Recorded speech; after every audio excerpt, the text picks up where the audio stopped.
ఓం నమః శివాయ. ఓం నమో నారాయణాయ. నరదృష్టి నివారణ అక్షర తులాభార కాల భైరవాయ నమో నమః. హరి ఓం. ఆదిత్యాయ సోమాయ మంగళాయ బుధాయ చ గురు శుక్ర శనిభ్యశ్చ రాహవే కేతవే నమో నమః. ఓం కాళకాలాయ విద్మహే కాళాతీతాయ ధీమహి తన్నో కర్మ నివారణ నరదృష్టి నివారణ కాళభైరవాయ నమో నమః. హరి ఓం.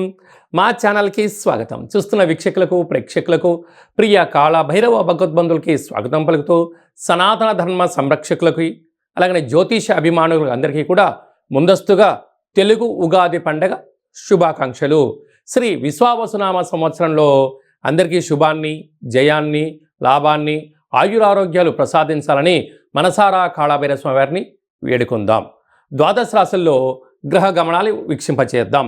వృషభ రాశిలో దేవగురు బృహస్పతి సంచార స్థితి, కన్యరాశిలో కేతు సంచార స్థితి, మీనరాశిలో శని రాహుల సంచార స్థితితో ఉగాది పండగ ప్రారంభం అవుతుంది.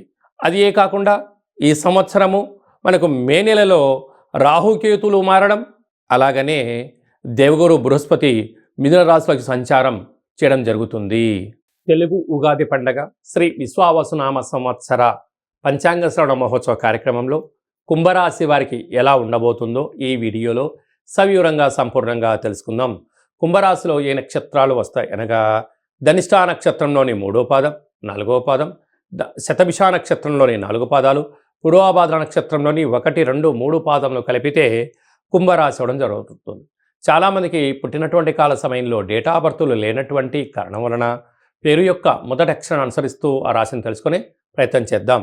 గు, గే, గో, సా, సి, సు, సే, సో, ద అక్షరాల వారందరూ కుంభరాశి జాతకులే. కుంభరాశి యొక్క అధిపతి శని భగవానుడు. వీరి ఆదాయ వ్యయాన్ని మనం గమనించినట్లయితే ఆదాయం 8, వ్యయం 14. అనగా నష్టపోతున్న రాశులలో ఆర్థిక పరిస్థితి అనుకూలంగా లేని రాశుల్లో మరొకటి కుంభరాశి అని చెప్పి గమనించాలి. 14 రూపాయలు ఖర్చు పొంచి ఉంటే కేవలం 8 రూపాయలు మాత్రమే ఆదాయం ఉంటే 6 రూపాయలు అప్పు కాబోతున్నారు.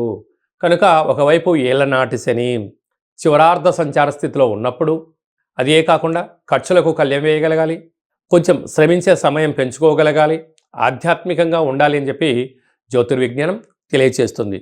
అవమానమేడు రాజపూజ్యం అనేటువంటి కార్యక్రమంలో రాజపూజ్యం 7, అవమానం 5 ఉంది.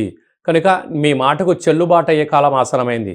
కానీ ధనం లేని మాట కొంతకాలం మాత్రమే ఉంటుంది, ధనం కలిగినటువంటి మాట చరిత్ర కలుగుతుంది అని చెప్పి గమనించాలి. కనుక వీలైనంత వరకు పంచాయతీలకు, గొడవలకు, సలహాలకు, సూచనలకు దూరంగా ఉండడం ఉత్తమోత్తమంగా భావించగలగాలి.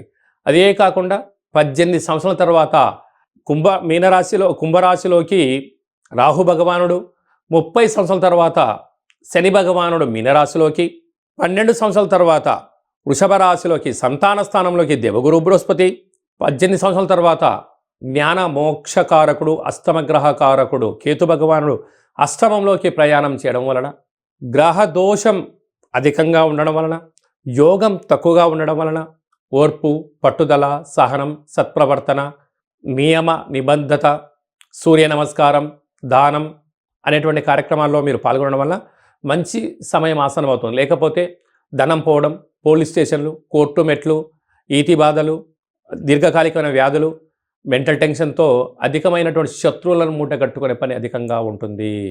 అదే కాకుండా మీరు వీలైనంత వరకు ప్రతిరోజు స్నానం చేసి నవగ్రహ మంత్రాలు శ్లోకంని పారాయణం చేయడం, సూర్య నమస్కారం చేయడం, సూర్యుడి యొక్క ముద్రలు వేయడం, అలాగనే నవగ్రహ మూల మంత్రాలను వ్రాయడం, నవగ్రహ తులాభారంలో పాల్గొనడం వలన భగవంతుడి యొక్క ఆశీస్సులు కలిగి గ్రహదోషం తొలగి ఐశ్వర్యం మీ సొంతమవుతుంది.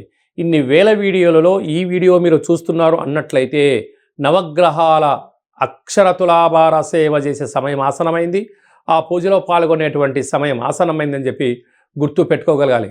కనుక మీ అందరికీ మంచి కాలం కలగాలి అన్నట్లయితే నవగ్రహ అక్షర తులాభార కార్యక్రమం పాల్గొందాం, ఐశ్వర్యాన్ని సొంతం చేసుకుందాం, ఆనందాన్ని మనం వైపు తిప్పుకునే ప్రయత్నం చేయగలగాలంటే మనం వీలైనంత వరకు దానము, ధర్మము, స్నానము, పుష్కర స్నానము, సూర్య నమస్కారాలు చేయడం వలన హోటల్ వ్యాపారస్తులు, సాఫ్ట్వేర్ ఉద్యోగస్తులు, హార్డ్వేర్ ఉద్యోగస్తులు, సెన్సెక్స్ బిజినెస్ చేసేటువంటి వారందరూ, రియల్ ఎస్టేట్ రంగంలో ఉండబడిన వారు, పెట్రోల్ బంక్స్, ఆయిల్స్, ఇనుప సామాను బిజినెస్ చేసేవారు, వారందరికీ కూడా ఓపిక అవసరం అని చెప్పి గమనించాలి.